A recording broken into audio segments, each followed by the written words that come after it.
Thank you for attending Policy Matters, conversations about state policy with the Press Herald. This program is made possible with the support of our sponsors, Bates College, Bowdoin College, and Grow Smart Maine.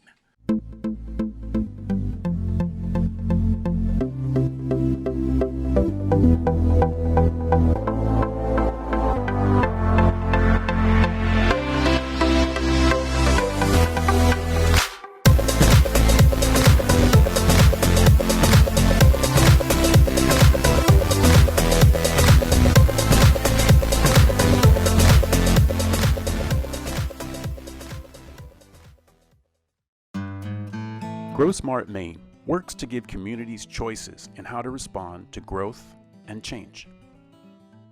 Our mission is to build lasting prosperity without sacrificing the quality of life that defines Maine. Our goal is that current and future generations can choose to call Maine home while living a meaningful life grounded in well-being and economic opportunity.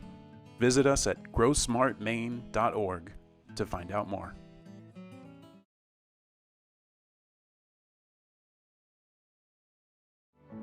Bowdoin College is proud to sponsor this series of policy conversations on topics critical to our state. Founded in 1794 at the dawn of the American Republic, Bowdoin has always seen Maine as central to our identity and success. Our history and our future are inextricably linked to Maine, a future that can never be taken for granted. We would not be Bowdoin anywhere else. We would not want to be anywhere else. Maine is at the heart of this college. Welcome, everyone, to our very first Policy Matters. The idea for this series came from a certain amount of frustration at the end of last year. It was an election year, and when it was all said and done, many people had the sense that issues that are really important to Maine got the short shrift in terms of there being civil discourse and informative debate. And so we wondered, maybe we could provide that by doing a series of these discussions where the focus is on policy and not politics for issues that are really relevant to Maine's future and its future prosperity. So actually, it was really easy to settle on this first topic. We have just come through a year's worth of dealing with the pandemic. And if anything, our increasing reliance on broadband has been underscored. People need reliable service in order to work from home. Students need it to learn from home. And in particular, our older population needs it in order to receive telehealth services. So it seemed like this is the perfect topic to kick this new series off with. And I'm delighted that we've been able to get two really superlative panelists to help us have this conversation about broadband. I'm being joined by Craig Anderson, who is the business editor at the Portland Press Herald. He is hands down the expert in the newsroom on broadband. And also with our two panelists, who I will introduce in just a minute. If you haven't been in Maine for a long time, you may not realize that Maine was once in the vanguard of innovation and connectivity in this country. We were the first state to wire our public schools and our libraries. Additionally, we were the first state to give laptops to students, a recognition of the importance of digital mastery for the younger generation. And so it just it made me wonder, how did we drop off the leaderboard? And what will it take from a policy perspective for us to regain that momentum? So to talk about that, well, let me first mention our format. So Craig and I and our panelists are going to have a conversation for about an hour. And then we will open it up to questions from the audience. Many of you submitted questions when you registered for this event, and my hope is that our conversation will answer most of them. But if you do want to submit a question, please do so using the Q&A function on the bottom of your navigation bar. And Strawberry will queue those questions up when we get to that part of our discussion. So now let me introduce our panelists. First, we have Susan Corbett. So in the fall of 2017, Susan launched the National Digital Equity Center to advocate for policies and practices to close the country's digital divide. So basically people who have reliable, affordable broadband and people who don't. So besides providing strategies for digital equity, Susan she has a very practical hands-on approach to the work she does. During the pandemic, the center distributed dozens of free tablets that could connect to the internet via cell phones. Those tablets were distributed to older rural Mainers who didn't have devices so that they would be able to access telehealth services and reduce the social isolation that they were feeling in their homes. Susan created the Digital Equity Center after 12 years as an owner and manager of Axiom Technologies, which is an internet service provider in rural Maine. Under her leadership, the Machias Telecommunications Company designed and constructed more than 100 access points and connected more than 2,500 square miles to the internet in one of America's roughest terrains. And if any of you have been in Down East Maine, you know how very rural that part of the state is. I got to know Susan back in 2010 when I was at Maine Biz, and Susan was selected as a woman to watch.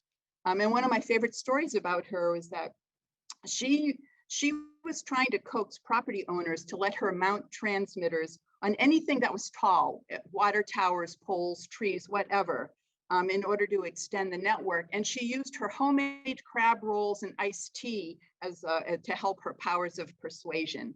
She continues to bring that resourcefulness and passion to broadband to her work today. And what I especially like is that Susan understands this issue from both the perspective of policy, but also as a private sector entrepreneur. And with Susan, we have Jeff Letourneau. So Jeff is an early architect of Maine's first connectivity project and has been the executive director of NetworkMaine at the University of Maine for the past 11 years. He oversees the cyber network for the university system. He also is the chairman of the board of the Northeast Research and Education Network, a consortium of nonprofits that provide fiber optic connections for research and educational institutions throughout New England and New York. Jeff's involvement in Maine's internet access actually goes back to the 1980s. And he was involved in a cable TV-based broadband network as part of the Bethel Datification Project. Don't you love datification? When was the last time you heard that phrase? But he is also the person who was behind the connecting all of the K through 12 schools and the public libraries in the state. And he was the catalyst behind and a co-author of the $25 million three-ring binder project that created 3 rings of fiber optic infrastructure throughout Western, Northern, and Down East Maine. So his familiarity and history with broadband has given him a unique perspective on the disconnect between state and federal policies and market realities. Today, he is a board member of the Connect Maine Authority, as is Susan, and they are both members of the advisory committee of the Maine Broadband Coalition. So thank you very much for sharing your time and your expertise with us this evening. And I'd like to get the ball rolling with a little historical perspective. So Jeff, if you wouldn't mind beginning, can you talk about the policy landscape when then Governor Angus King's administration got the ball rolling? I'm just curious, what was the reaction like?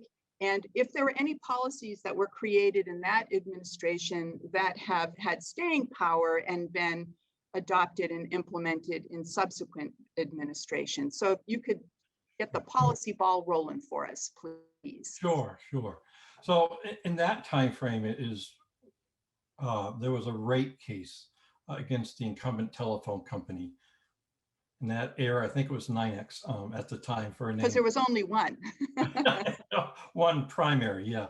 And that, the rate case was, driven by the PUC. Tom Welch was the chairman of the PUC at the time. It ended up being a $20 million rate case. And thanks to some very forward-thinking librarians, to be quite honest, of the time, who intervened in the case and convinced the PUC to, rather than give everybody back whatever 20 cents on their phone bill every month, that maybe the state could do better. And the idea was to, well, not only provide phone cost relief to the libraries, but also to create connectivity to this new thing called the internet. So in essence, that's what happened. So for 5 years, $20 million was to be spent to connect every school and library to the internet in the state. My role was as the doer. So I led the group that worked with the telephone company to make that all happen. The telephone company, like I said, NYNEX at the time, actually approached the university and said, hey, we don't know anything about K-12 or public libraries.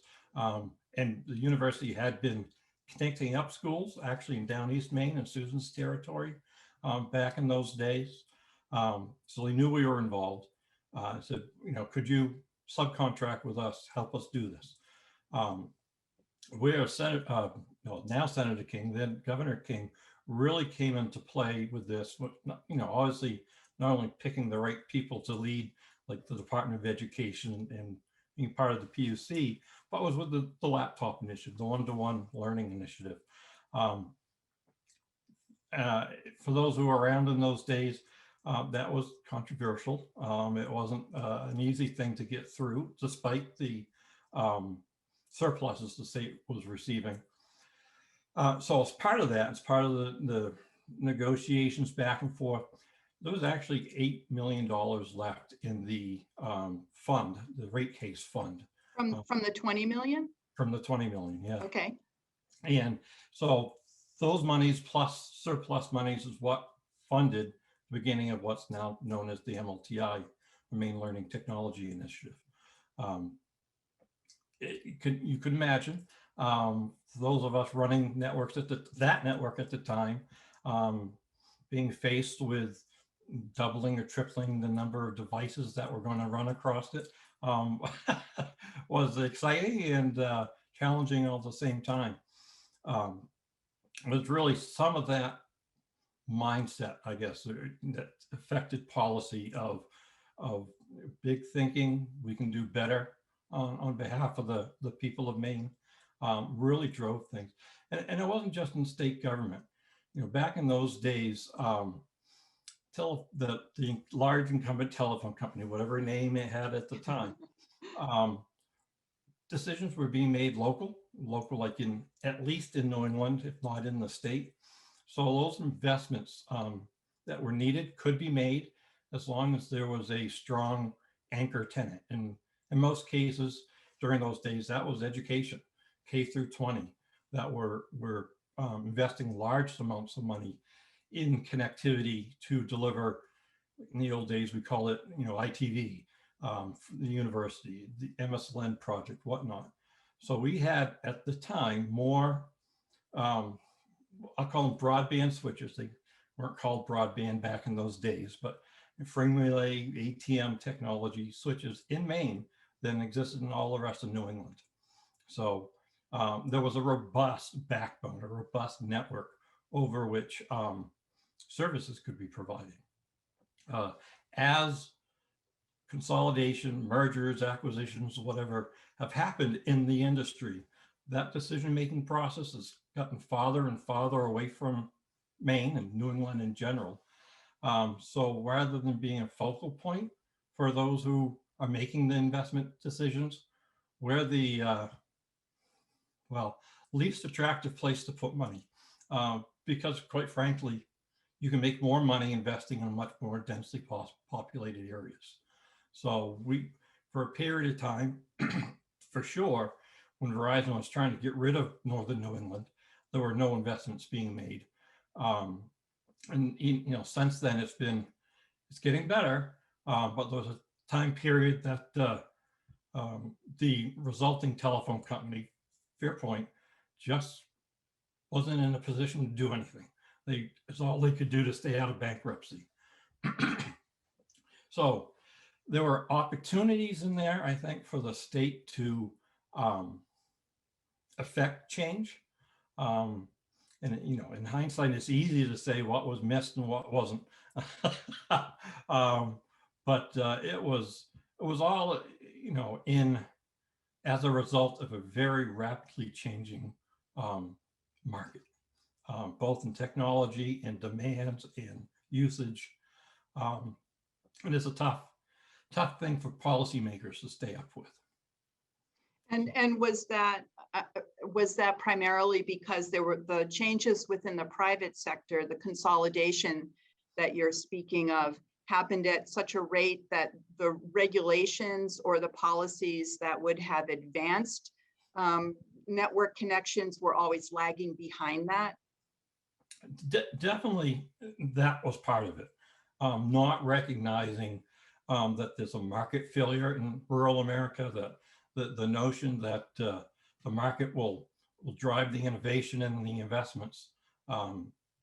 There's just not the population base in big parts of Maine to really affect that. But also the change of usage, the idea, you know, lots of folks don't understand or didn't understand that, you know, all regulation is based off in telephone service, not broadband. Broadband is an information service. It's, I think of it as managed and governed policy-wise as an entertainment service. Mm-hmm. Well, we've all found out over the last year that's not the case. So that, you know, that was a missed opportunity there, but also just the changes in technologies. You know, I look back over the last 20 some years, and the number of paradigm changes of what technologies used to deliver connectivity is, you know, 4 or 5 times over. So, you know, back in the late 80s, right? The university established the first internet connection in the state of Maine. And back then it was called NSFnet. It was geared solely for research and education. We had a T1, that's 1.5 meg. And the National Science Foundation, actually, we requested in the grant proposal a 56 kilobit connection, and because the national backbone was 1.5 meg. So why would we in Maine ask for, you know, that level? They came back to us and no, ask for 1.5 meg. Okay. MSLN, 1,000 schools and libraries. Back in the mid 90s, we had just under 10 megabits servicing all of that, and the university and state government. So just for comparison purposes, Jeff, what is that level now? If it was 10 back in the mid 90s, what kind of power is there in it now? So our external connectivity leaving the state is approaching 100 gigabits per second.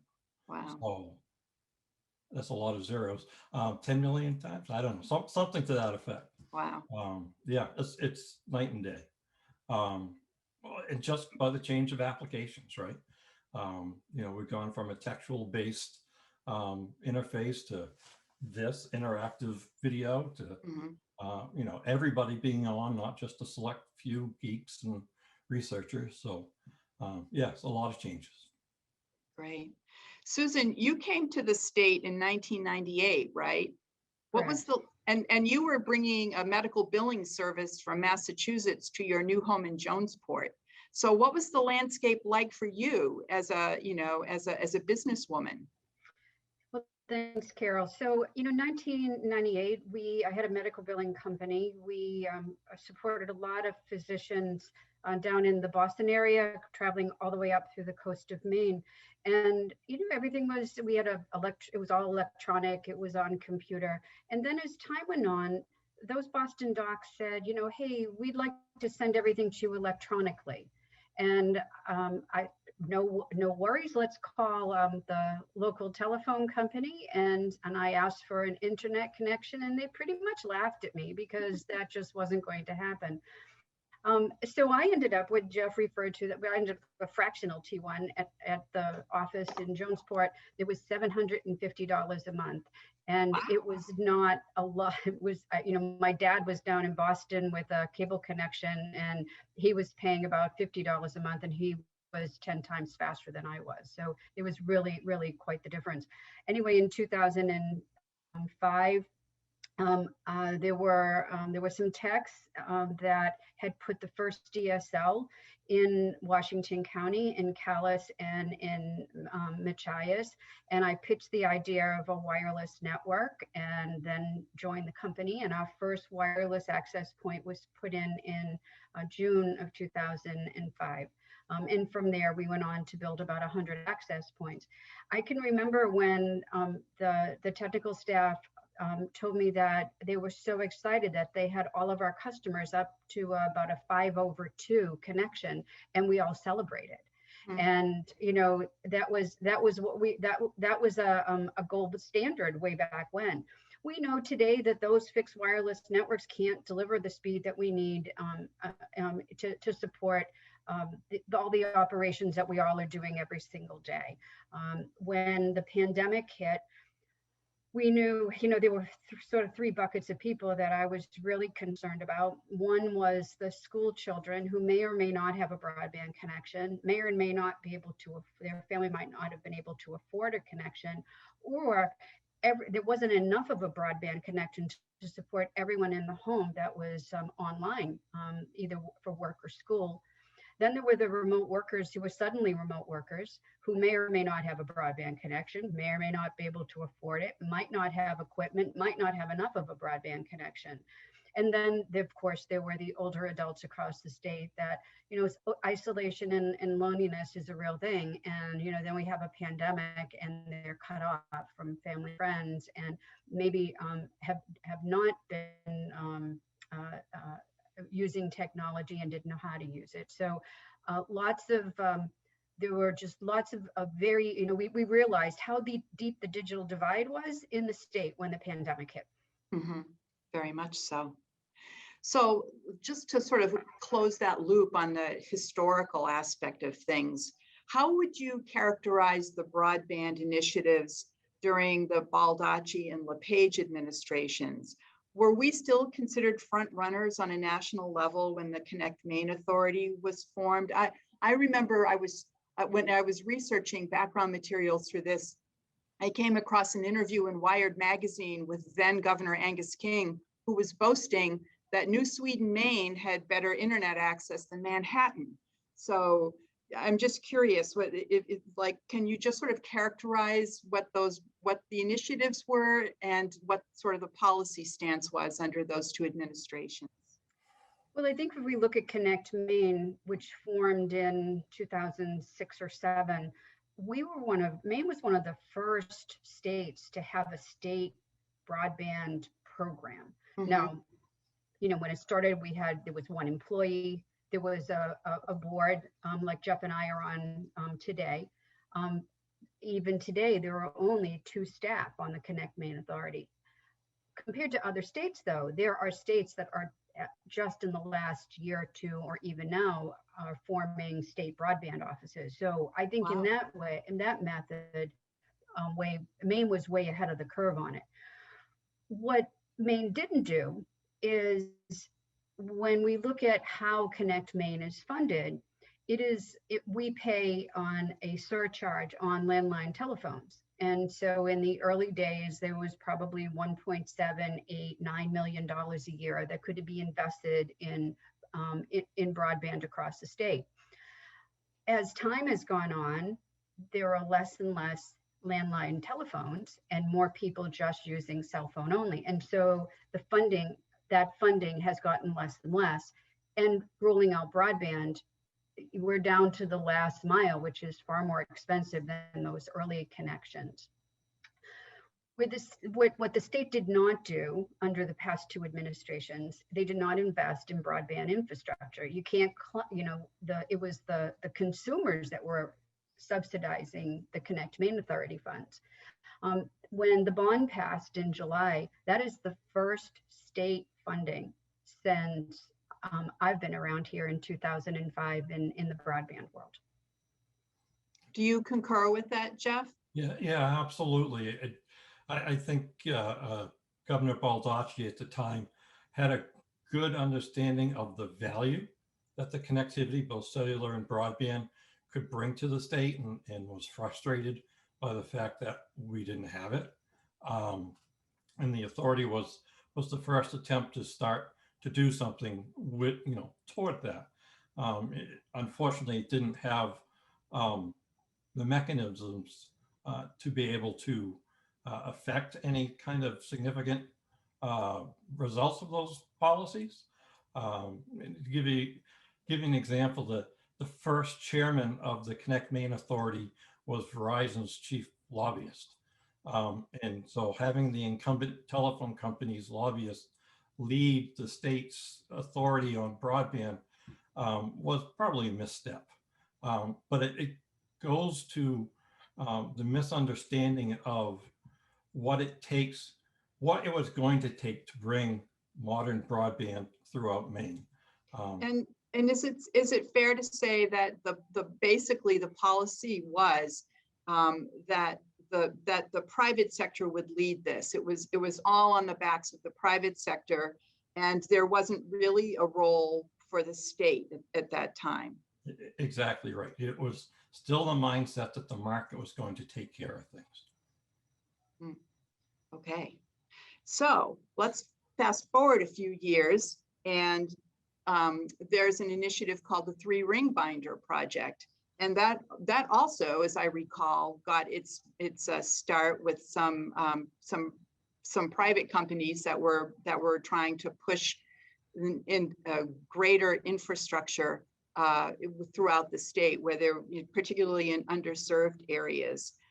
There was a lot of controversy around that project, as I recall, and I wonder now. I know we're all talking with the perfect 2020 vision in hindsight, but where did that project succeed, and where do you think it failed?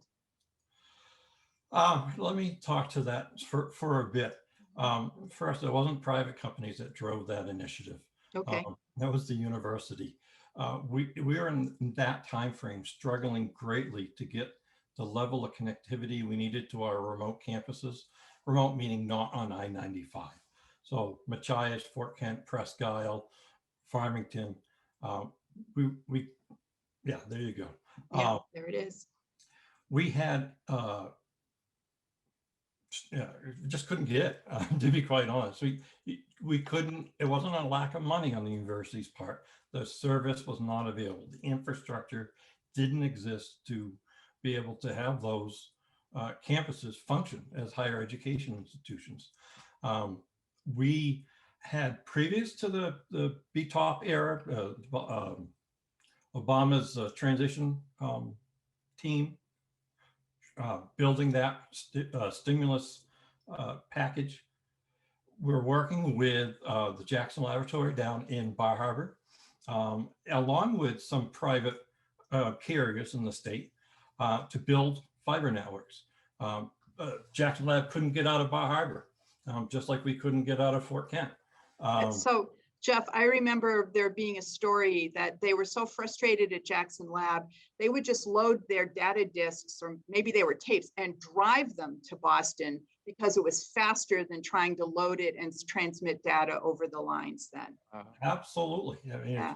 Frustration or just plain reality. It was true. Yeah. So we had established relationships and co-invested with 2 or 3 different carriers, of broadband providers, I guess we call them these days, in fiber networks to help them, not only the university reach its needs, but also to help them build out their areas. So when Obama was elected, I reached out to those partners. I said, hey, we've built together before. There's some federal money available. Let's start talking about how we could pull a coalition of companies together and put in a proposal. Long story short, months went by of many discussions. With 2 weeks to go before the proposal was due, almost everybody backed out. So And during that time, to be quite honest, or quite frank about it, we had reached out to the state government saying, this is going to help define, if we're successful, broadband for the coming years in the state. Shouldn't you invest?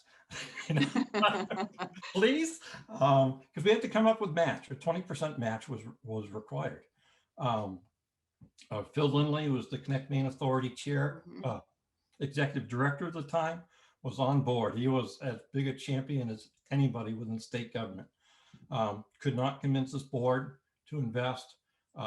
Went to Governor Baldacci's office and tried to convince his chief of staff at the time that the state should invest. State wasn't in a good position financially in those days. I mean, there were no longer any surpluses. It was all deficits.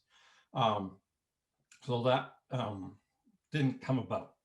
So it was, last minute kind of real estate investors that happened to sit on GWI's board that said, oh, what are you looking for? Oh, $7 million? Yeah, we can do that. And that's how it became a private sector initiative. And GWI is Great Works Internet, the Biddeford ISP company, right? So when we were hoping, or at least when I was hoping to have some state level funds involved, I wanted the resulting entity that would receive the grant and manage the infrastructure to be a nonprofit. Well, that doesn't work well with private investors. So, but it still was recognized that none of the carriers in the state would trust one of their peers to operate the physical network. There was all this, and that's why it all fell apart. Nobody trusted that there would be fair treatment amongst themselves. So we had gone into it with this notion that an independent third party would receive the grant and operate the network and would not compete with them, would not provide retail broadband services. And that's how the Maine Fiber Company was created. And it ran, I forget now, what a time frame, 7-10 years before First Light bought out the company. So yeah, it has been a large success in many ways, but I think its greatest failure was before it even began, which was not attracting the public investment to make sure that the states had some skin in the game and could affect outcomes.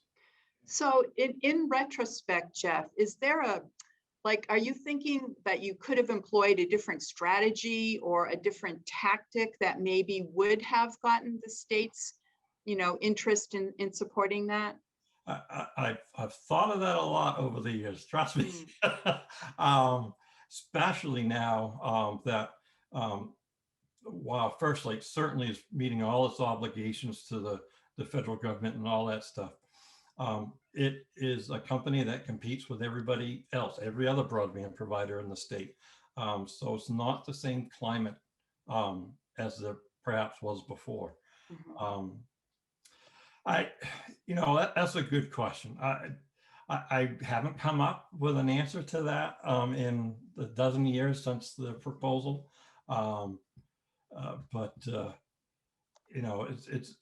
Yeah.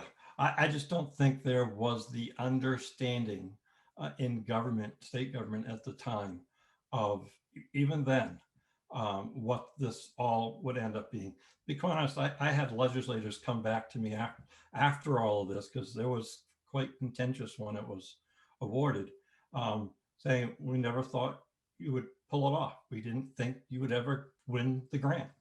Wow.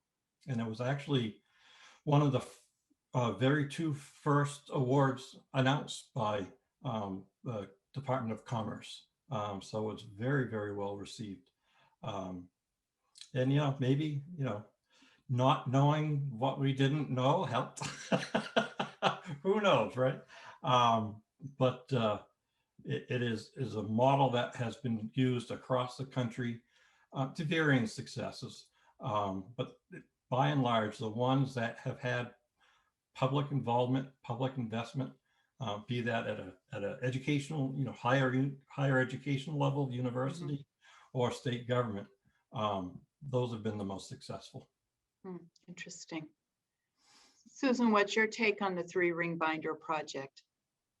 The 3-ring binder was absolutely necessary to support all of the smaller providers across the state. They didn't have to build out that middle mile. They could connect to the 3-ring binder. They had really good backhaul to support their networks.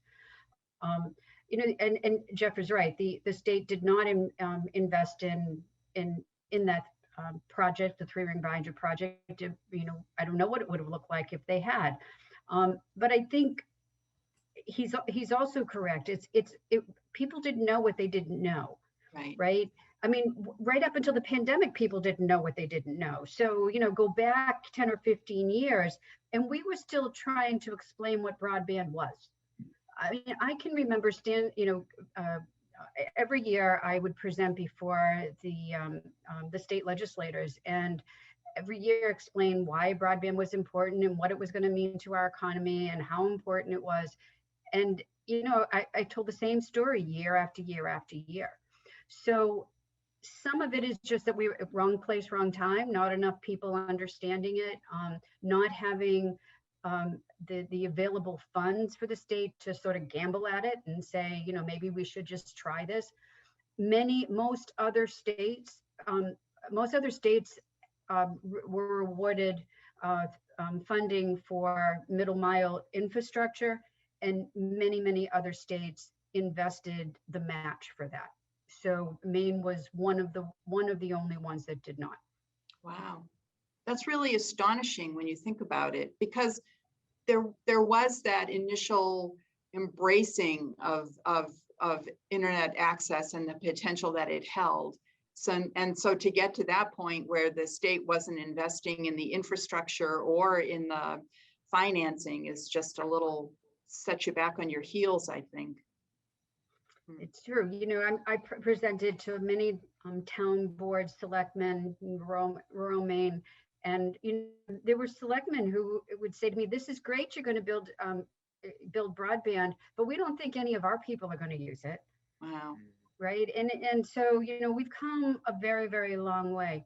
That said, we still have students that are coming on board through the National Digital Equity Center, using broadband, using internet tools, digital technology for the very first time. Wow. Well, since we're now talking about present day, can you talk a little bit about so what are the policies that are being held in the Mills administration, and just kind of what's your take on what's working and what needs to be done, and also there seems to be a lot of interest, certainly in the American Rescue Plan. There was a chunk of money put toward broadband expansion nationally. I think Maine is in line for somewhere between 100 and 120 million of that. So here we are today, and what are the policies that we have in place, and what more, how are they working, and what more do you think needs to be done? So Governor Mills has been a very good supporter and advocate for broadband adoption, digital equity, and digital inclusion. She has been since she was Attorney General. So, having her, as our administrative leader in the broadband world, that's a plus, because we have someone who is pushing that agenda forward. She included broadband in this year's budget. So I think that as the state is in a position, probably, in the best position it could, to have an administration to support the efforts of building infrastructure and advocating for digital equity and digital inclusion. On the federal side, same thing. We have a federal administration. President Biden was, on President Obama's team, and that administration was also very forward-thinking in building out infrastructure and supporting broadband adoption efforts across the country. So I think we're in a good place as far as available funding, and I think if we are wise about it, that we could make a significant difference here in the state. Jeff and I both serve on the NetworkMaine Authority Board. We have been working pretty nonstop for the last year to prepare the board and to prepare the state to issue grants, to support, more than $1 million in funding. We're talking about, maybe $100 million, and we needed to make sure that the NetworkMaine had very solid foundation to support that work going forward. So I think we're in a great place. I'm excited about it. I have high hopes that, for once and for all, we're going to get the state all connected and get everybody on board. Can I ask, because I don't really have a sense of like how big a dent can $100 million put in the problem? And I'm sure you both talked about that a lot. What do you think about that? So when NetworkMaine did a strategic plan a few years ago, we estimated that we needed about $600 million to connect every home and business across the state of Maine. That doesn't mean it's $600,000 in government funds, because you have private investment, community investment that are part of that financial picture. So that's an estimate where, that's sort of a moving target, especially as we increase speeds, increase underserved areas as well as those unserved areas. But that's the figure we're going by, is about $600 million to get the entire state connected. And is that entirely to build infrastructure? Is that what Yes. the cost would come from? Yes. And sorry, one more question, but I've heard this question a few times from readers lately. To what extent do you see satellite wireless internet as part of the solution in Maine? We're seeing with Starlink, the satellite system, it's out. There's trials going on. It will never be a fiber connection, but it may have its place in the most rural areas across the state. We use fixed wireless licensed fixed wireless to do bridges to bridge. So, from a mainland to an island, and then from the island, perhaps a fiber to the home. So you use high capacity wireless links to do that. We're seeing 5G built out, but in 5G it tends to be more in the denser populations and not the rural population. So, I think we're going to see a hybrid solution of wireless and fiber. But remember, fiber, for the best wireless networks, you still need to have fiber to make them, to light them up. So, we say this in the wireless world, everything goes to ground. Ground has to come from somewhere. And if you have fiber, then that's going to support that high capacity wireless network. Yeah, and to add on to what Susan's saying, I mean, a lot of people are looking at Starlink and the services that will be available through it as more of a stopgap measure for places like Maine. We're struggling here in the state, as we've discovered during the pandemic, that with all kinds of parts of life, right?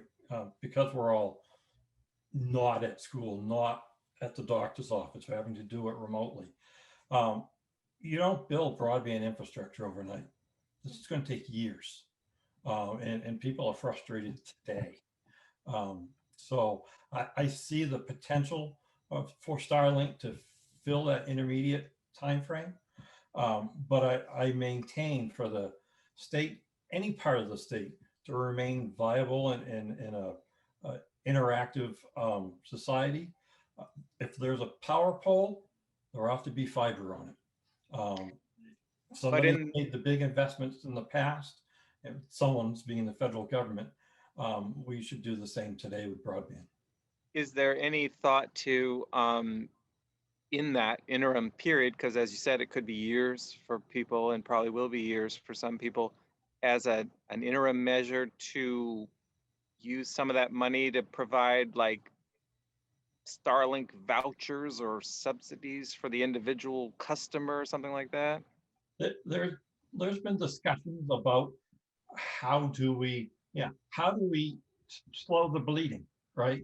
And that's really, be it voucher programs, be it who knows what, to just because something exists, right? Starlink exists or fiber exists, as Susan was well aware, doesn't mean that people can easily use it, right? Either from the lack of experience, lack of knowledge. Something like Starlink, it means you got to mount something to the outside of your house or on a pole or on a tree or wherever. Not everybody's comfortable in doing it, right?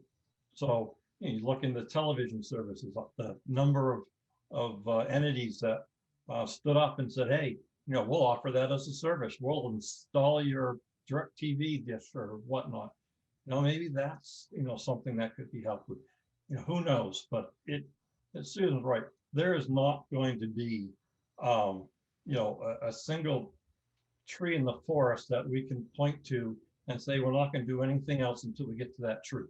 There's going to have to be efforts along the way to help, basically help ease the pain.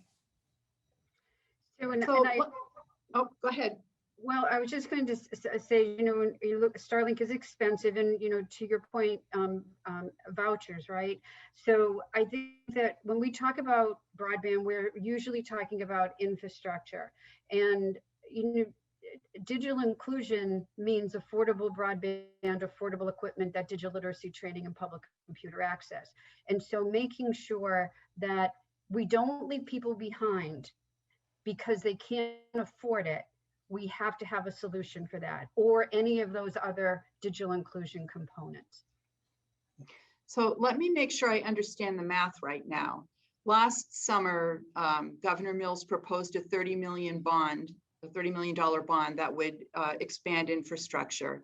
And there's 100 to 120 million that will be available from the Federal American Rescue Plan. And Susan, you said you're having conversations with the NetworkMaine Authority to prepare for a $100 million grant. Is that matching for the federal, or is that, can you clear that up for me?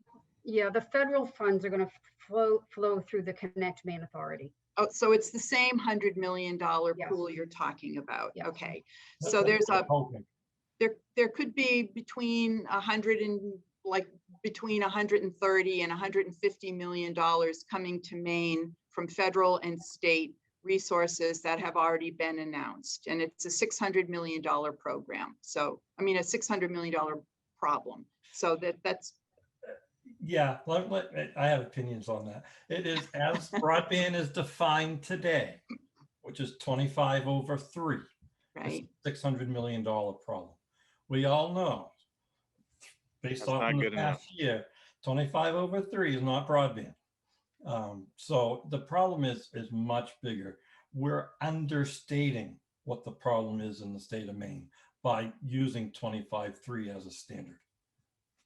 And our colleagues at the Sun Journal just did a really good 2-part series on broadband, and the second one emphasized the inaccuracy of the data that's been collected, that the maps aren't accurate, the speeds aren't accurate, and so that you need to be able to get good data before you can really prepare any kind of a sensible expansion project.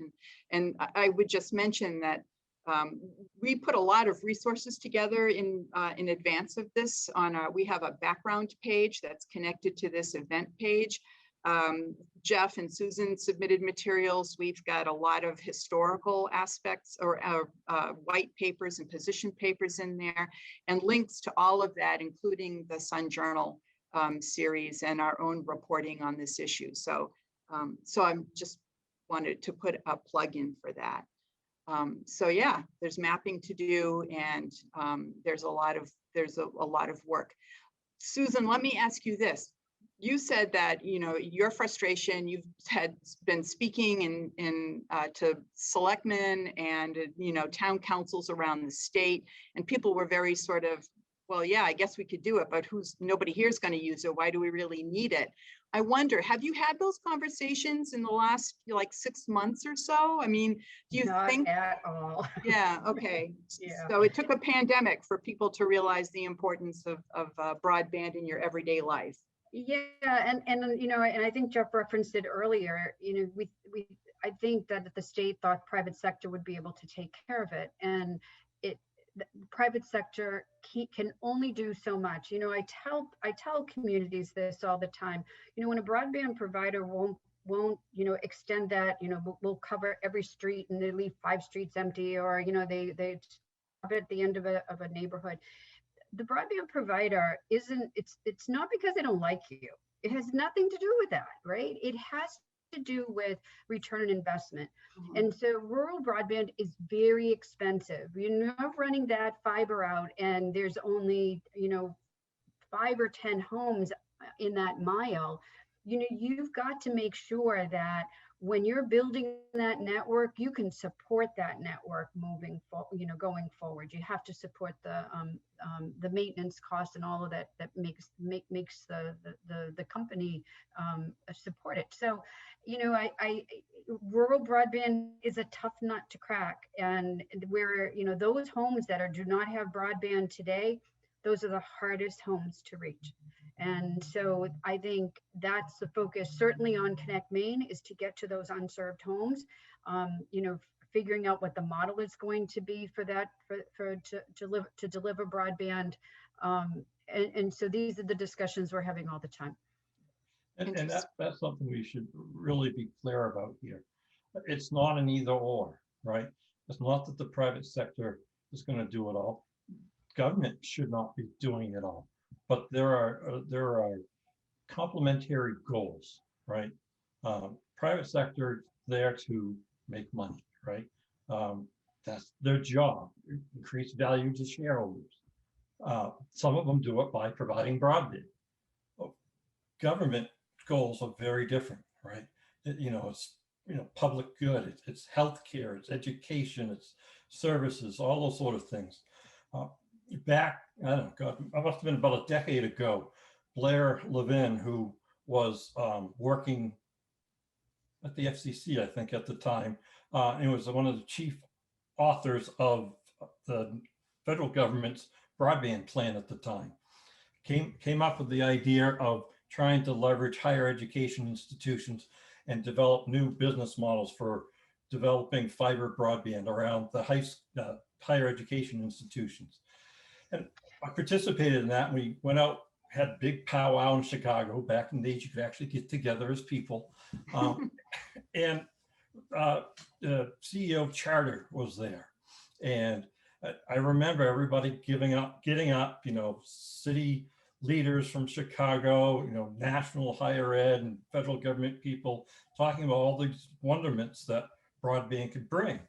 And the Charter CEO took the wind out of everybody's sail, is that's all fine and dandy, but how do I monetize that?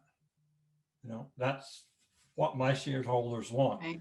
How do I monetize that? So will all of this money end up in the hands of private infrastructure developers eventually? Is that the plan? Is that, or doesn't have to be. Even if it is, it doesn't have to be the traditional players involved. The industry is seeing an influx of private capital, largely geared toward going after the business customers. You know, First Light is the results of a private equity firm, or a couple different of them over time, buying out these smaller ISPs, buying out companies that received the large BTOP awards.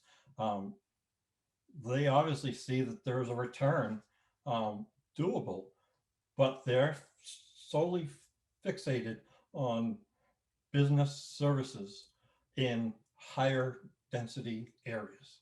So what you're seeing right now, just leaving it to the market, is where there is enough people, enough businesses, investments are being made. It's the places that just doesn't make any business sense to do. Investments aren't being made. So how does government help that situation? Is it through partial ownership? Through its, you know, if you're giving grants or you're giving things out to the private sector, I'm always one that says strings need to be attached. Mhm. It shouldn't be a blank check. There should be some deliverables, some quality thresholds to hit, something. I'm trying not to use the word regulation. But you have, That's what but it is. really, we do have to talk about that, right? Because there's been a real groundswell of interest. If there's an acknowledgement that broadband is essential to everyday life as electricity or telephone service was in the middle part of the 20th century, there's an argument that people say now is the time to make broadband a regulated utility. Others are suggesting breaking up the big players and forming co-ops and trying to, deliver services that way. I'm just really curious. What are your opinions on making broadband a regulated utility? I think part of broadband would be feasible. And keep in mind, broadband is this made-up term, the way we're using it, that means Just internet, right? Internet service. It's internet access. And in the beginning days, it meant always on, right? Because everybody was doing dial-up. Then it changed. Nobody talks about the always on. That's a given these days. They talk about speeds, performance. But that's a service, right? That's internet access. Underneath all that, it's all the infrastructure. That's the stuff that has, multi-generational lifespan to it. That's the stuff that's been historically regulated, but regulated as a service. Well, if you divide the two, right? Internet access, you don't necessarily need to regulate that. What you want to regulate is everything that enables it. The poles, the fibers, all that, the right of ways, all stuff that has been traditionally regulated, but they need to be regulated with the internet broadband in mind, not as the telephone service. That's where the policies around regulation have to change. Because then you can give federal money, right? It goes down easier to say, all right, we're going to give the private sector a bunch of public money, but they have to, in return, do X, Y, and Z. Well, why don't you and Susan start your own ISP with that $100 million and just do it all? Well, if you find somebody who's willing to give me $100 million, I'll go for it. Not me, Only if you could work from Florida, right? That's true. So where do you stand on regulating broadband as a utility? So in many ways that ship sailed, right? Because when you have private investment and so many millions of dollars by many different broadband providers, it's hard to say, okay, let's stop and start all over again. And so, if you can find the pieces that government can regulate, the pole attachment rights, the right of ways, that's a good public interest, and that could be extremely helpful in supporting private investment. So I think that there's a nice even balance, I think, that can happen, as long as everyone's willing to come to the table to talk about it. Great. Okay. So let me get to my last question for our panelists before we begin taking questions. We've got 14 questions in the queue, and that doesn't count the ones that were submitted ahead of time. So my final question to our panelists is, what are the two policy priorities that you'd like to see the state either maintain or adopt to expand and improve broadband here? And what two things would you suggest people do? What two things would you advise someone who wants to be involved in this effort? What should they do? So take it away. Well, go ahead, Susan. You can go well, first. What I was going to suggest, talk about was many communities are taking matters into their own hands, and they are more than I have ever seen in all of my years in doing broadband here in the state. And so communities are taking charge of their own destiny, and they're figuring out what their community wants for broadband, what they have for broadband, and what it's going to cost to get them to the place where everyone is connected and connected in what the community wants. So I think that's been a big change. I think that's good policy of communities really, really looking at their own infrastructure and diving deep. The Maine Broadband Coalition has speed tests that communities can take, community members can take to help support the community in defining what they have and, more importantly, what they don't have for broadband. So you're encouraging people to get involved in that? I encourage everyone to get involved. The more voices, the stronger the case is. You know, we saw the voices for the bond that passed in July. That was Maine people making a decision. That was a very, very strong message. And so do you think that is also, that's connected to the policy initiatives that you've been seeing in the current administration? So those policies should continue? Yes, I agree that they should continue.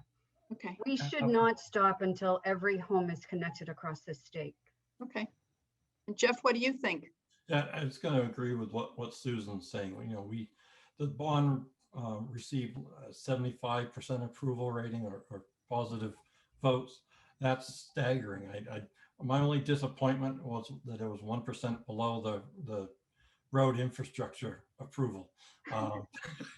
Somebody likes roads but hates internet. By 1%. That would have sent I mean, it was a big enough message already to policymakers, but that would have been huge because everybody knows Maine loves to invest in the roads because, you know, they need the work.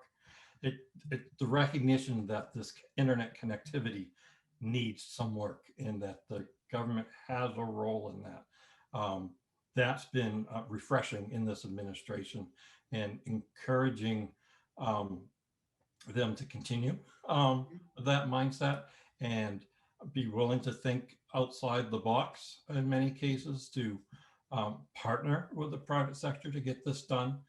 Because like I said before, it's not an either or scenario. It's all of us. Okay. So now let's switch to taking some questions. And I have one that was submitted at the time people registered, and it actually builds on what you have both just referred to. And so the question is this: do you prefer private providers, public-private partnerships, or the community model of delivering gigabyte internet service?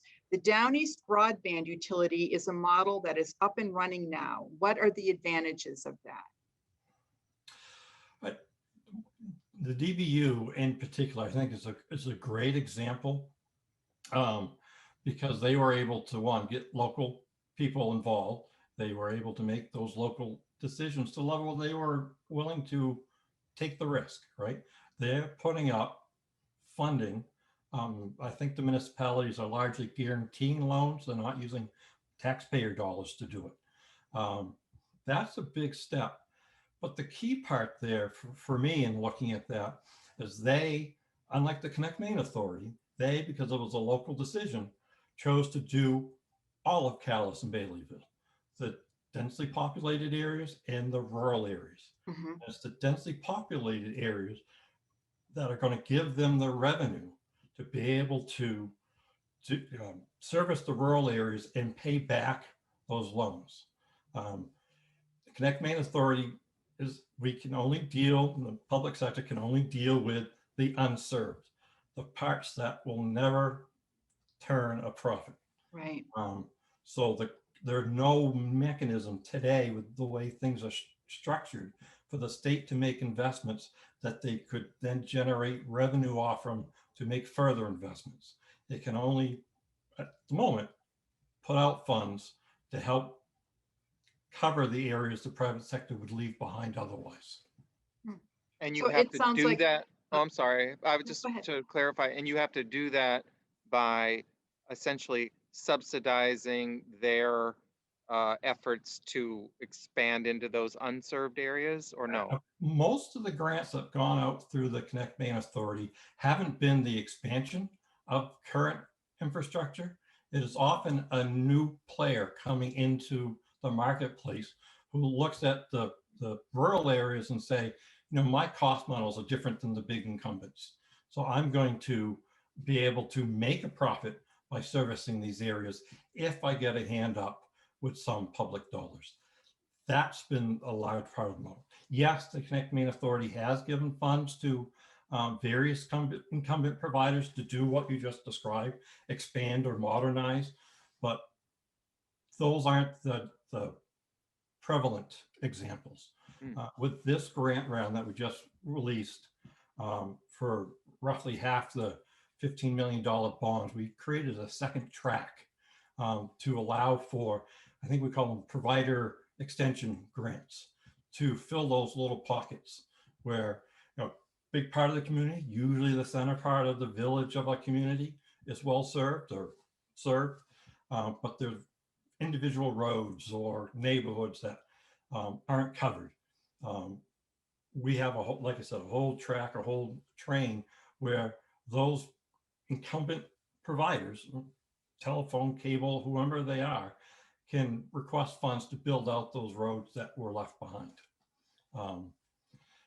Because that's a big, I mean, the Peggy Schaefer and Stephanie at the NetworkMaine Authority, the two staff members, they field a ton of emails and phone calls every week by people in Maine that are in that situation. You know, Molly, you know, one street over, she's got, you know, good cable service. I can't get anything on my street. That's a big problem in the state. So do you, and Carol, I was just going to mention, just ask, is it, you know, great example, public-private partnerships also work well. Incumbent providers have their place. And so you think of Maine, you know, we're really independent. Each community is independent. And so the model has to be the right fit for a particular, for each community. So it really is no one size fits all. I think a community, through community broadband planning process, which NetworkMaine, we have some grants around that, so a community can figure out what exactly do they want, and going through that process helps define what is the best model for that community moving forward. interesting. So, okay, so I'm going to go to the next question because I'm still chewing over some of what you just said, but I realize we're kind of running out of time here. So another question from the folks when they registered is, can you speak to the benefit of open access networks and how can we better leverage federal dollars to support closing the divide? So the term open access really means much of what was in the mindset when we created the Maine Fiber Company. It's a company that, or a service that's provided that anybody can make use of or buy off from at the same rates, right? It's not just being able to, but not having a discriminatory market. You know, we all go to our favorite grocery store, and while the chains are a little bit different, if you go to the same store, Fruit Loops cost the same, right? That's not the case in telecommunications. You go to the same provider for the same service in the same town, you can get very different price structures. Not so much on the residential side, but definitely on the business side. From the providers, different providers, right? Okay. Open access is also much in the mindset of build once. If you build some of this very expensive long-term infrastructure, and you do it in a way that enables the private sector to invest in extending it, to provide services over it, it makes a lot more sense than investing people building in the same places.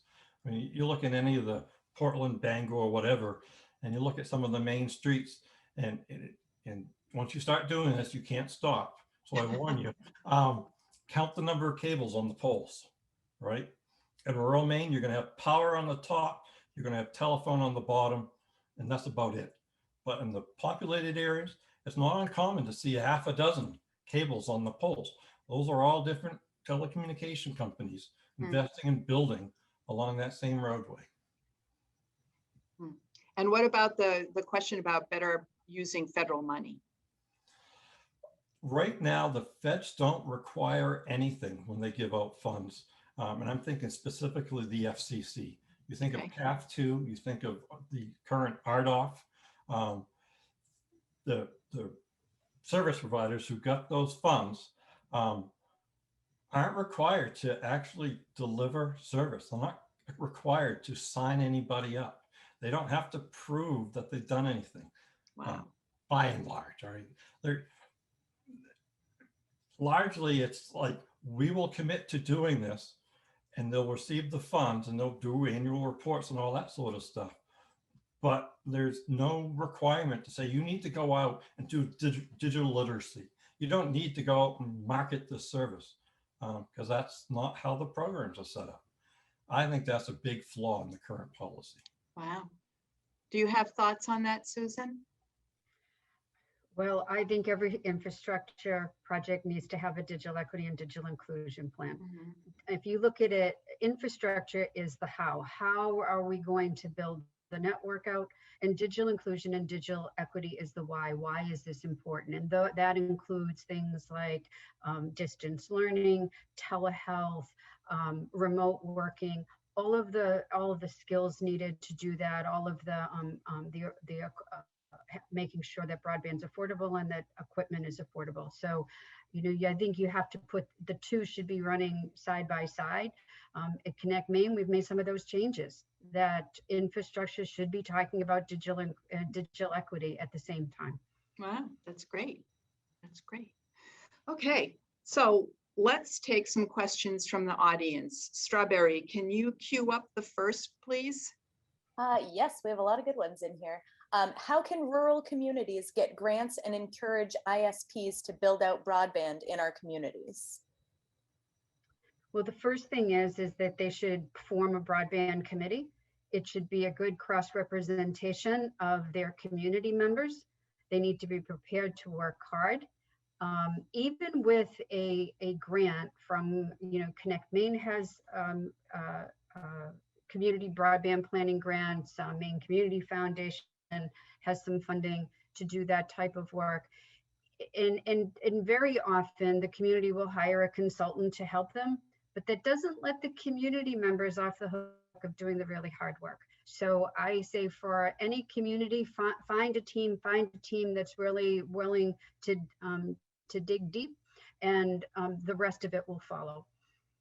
How long does it typically take, Susan, for something like that? Once you form a team before you're actually in the position of building infrastructure or improving services in some way?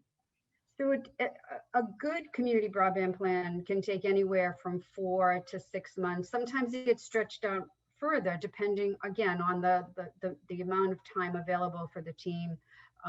There's many different factors that can affect that. But if you look at a 4 to 6 month time period, that you then have a plan and a preliminary budget of what it's going to cost to build the infrastructure out in your community, you're in a great place to then apply for grant funds.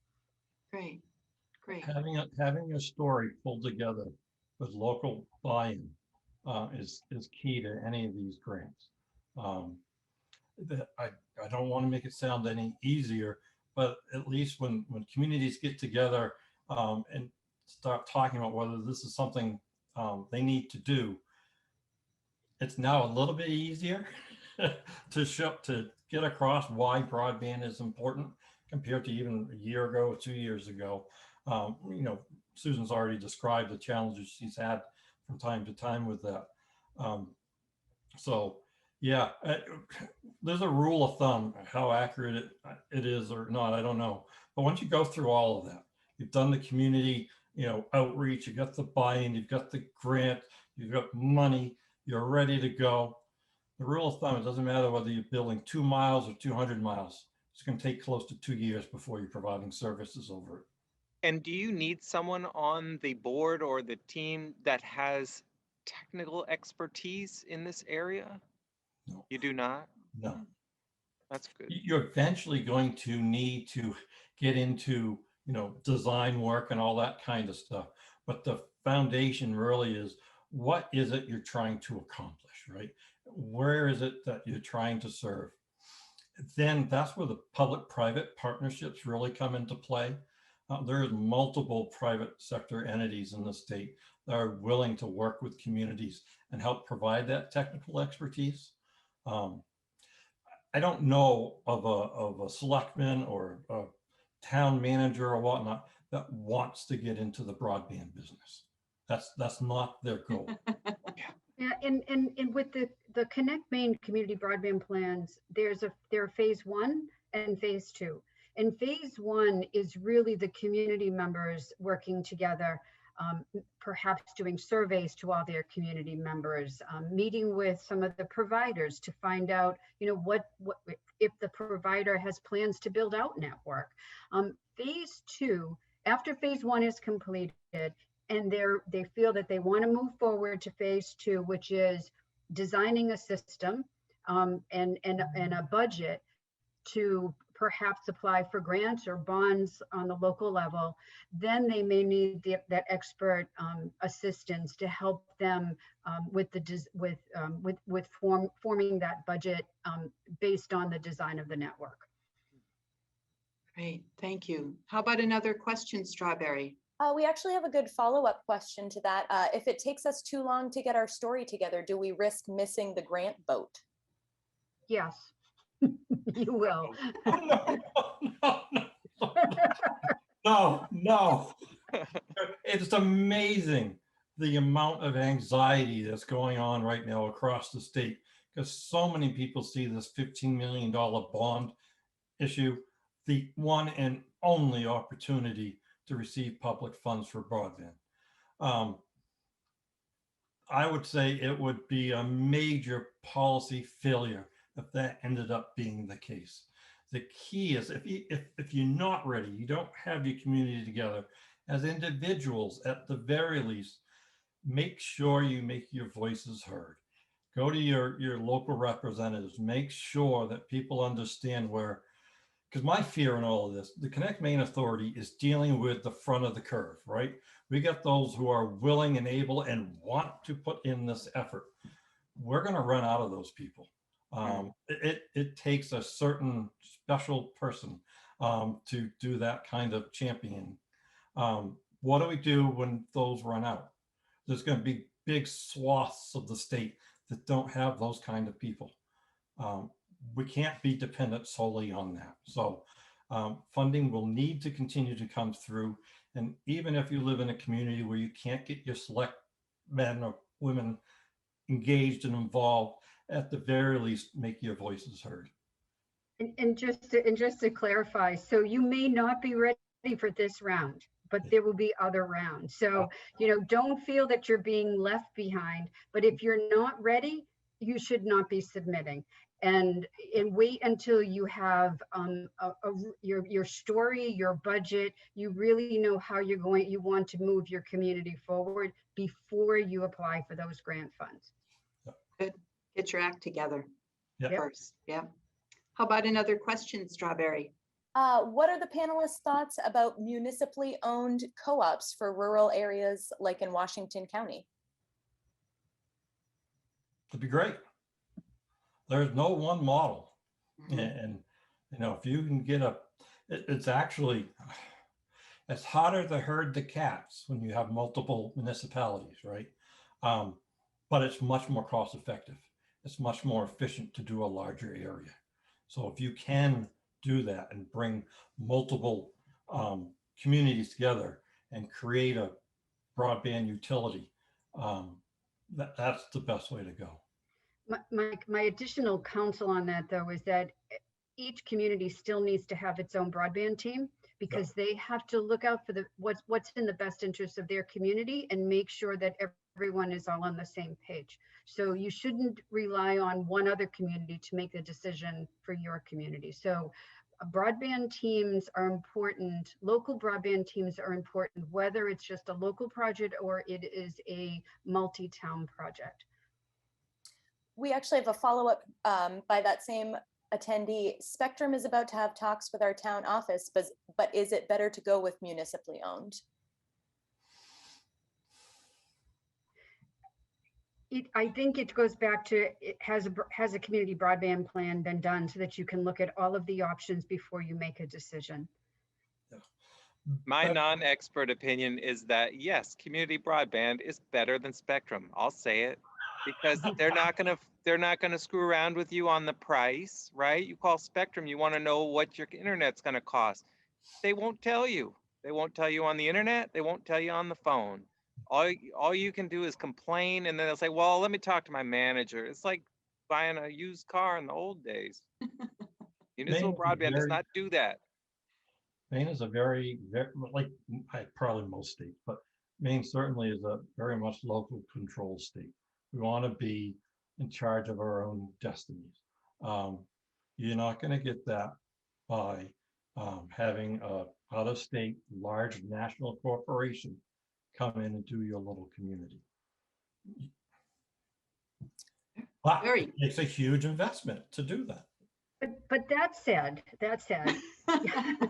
you as a community certainly can meet with the bigger carriers and say, here's what we want all of our community residents to have as far as speeds for broadband, and we're willing to pay you for this. What is it going to cost? You can negotiate that. Nothing stops any community from having that discussion with those larger carriers. And they'll give you that price for 2 years. No, it's all part of negotiations. Strawberry, how about another question? Wouldn't Maine's challenge with infrastructure in the midst of COVID-19 qualify us for relief funding to help sustain business and education? There is a lot of money coming into the state from the feds via various channels that allow for broadband infrastructure as a use of those funds. It's coming in, as Carol mentioned earlier, part of that $100 million to $120, $130 million. Individually, counties and municipal governments are getting funding, and they can use those funds on infrastructure, including water, sewer, and broadband. So it becomes more of a local priority.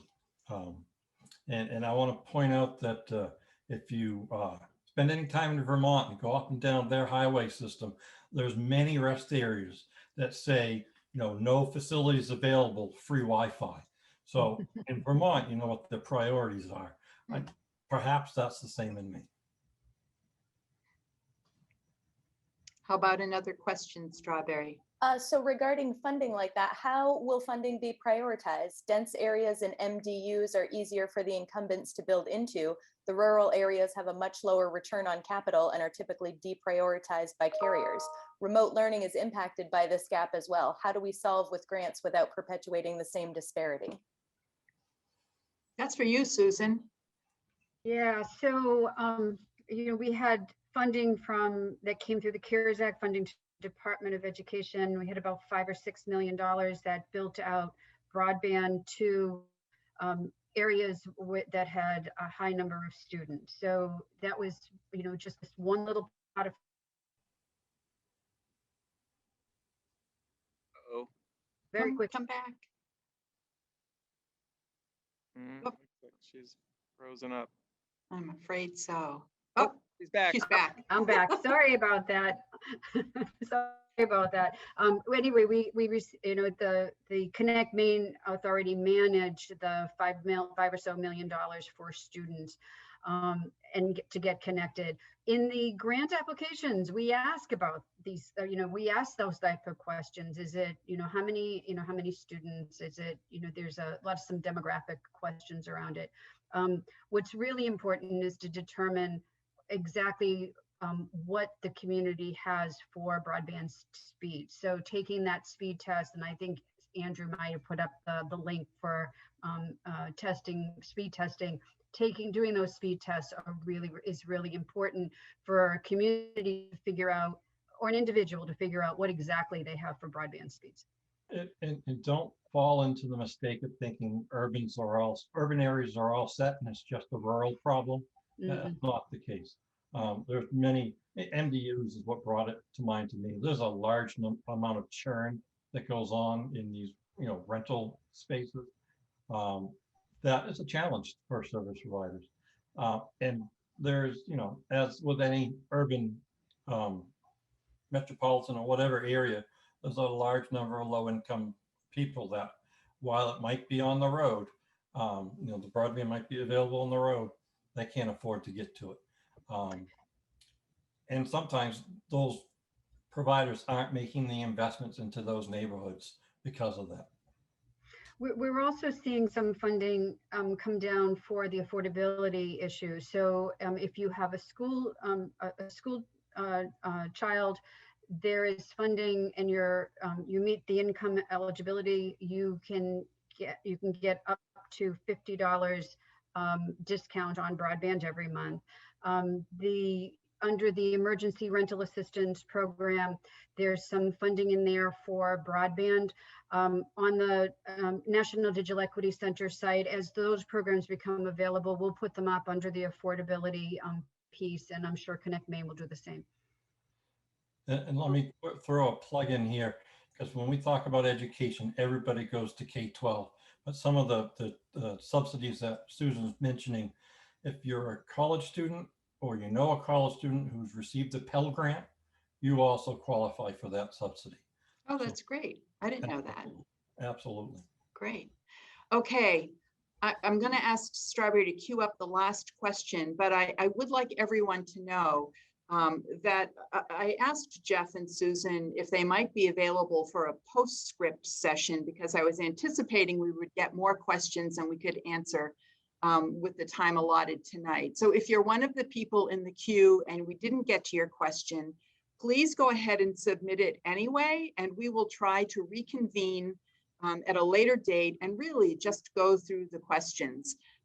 And just for everyone's information, this has been recorded and it will be posted on our event page, and so you can reacquaint yourself with the information that's been shared so far.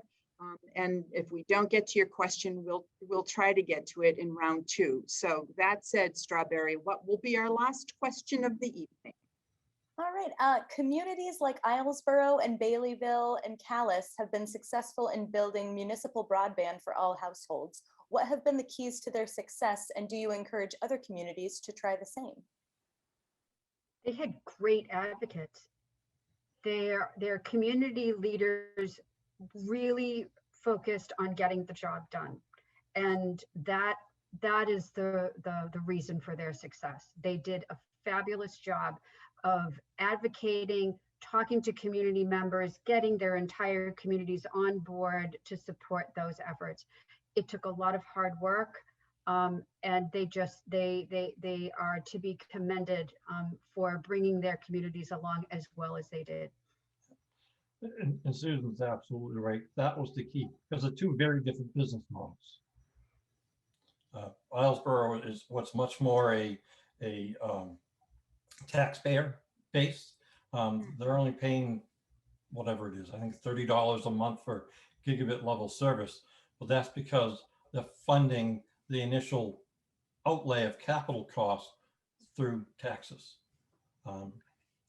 That's very helpful, obviously. So some of it, they're paying more than $30, but they chose to do so. They had a townwide vote, and that's how they chose to do it.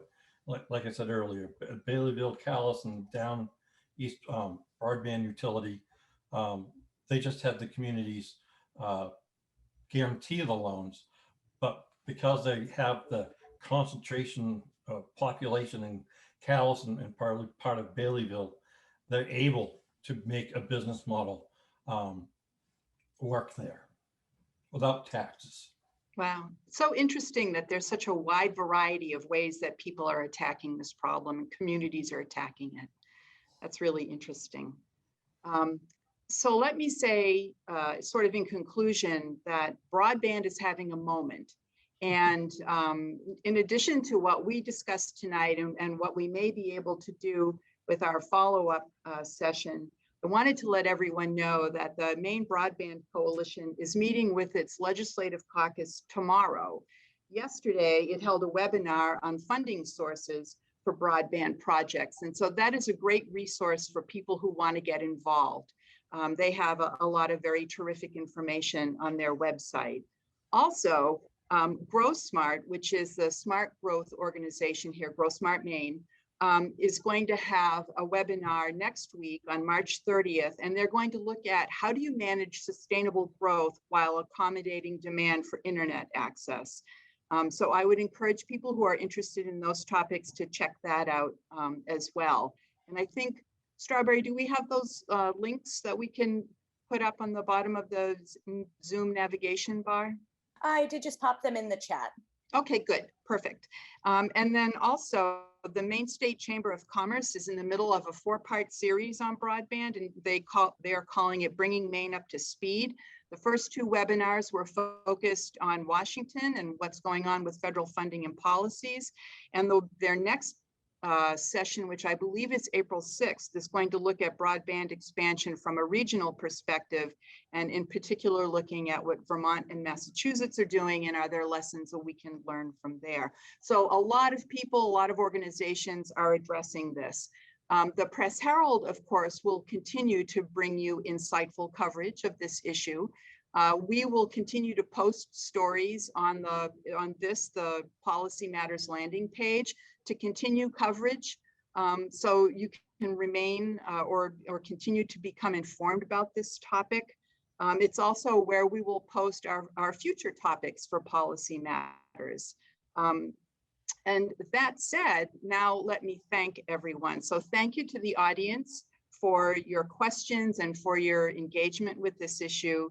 I'd like to thank our sponsors for making this possible. I'd like to thank Craig for being here with me and lending his expertise. But most importantly, I would really like to thank Jeff and Susan. If we were in a physical space right now, there would be thunderous applause echoing in the halls. So instead of that, I hope you can feel all of the gratitude that's headed your way from the people who had signed in and listened to our conversation this evening. I appreciate it so very much. And with that, thank you again, everyone, and good night.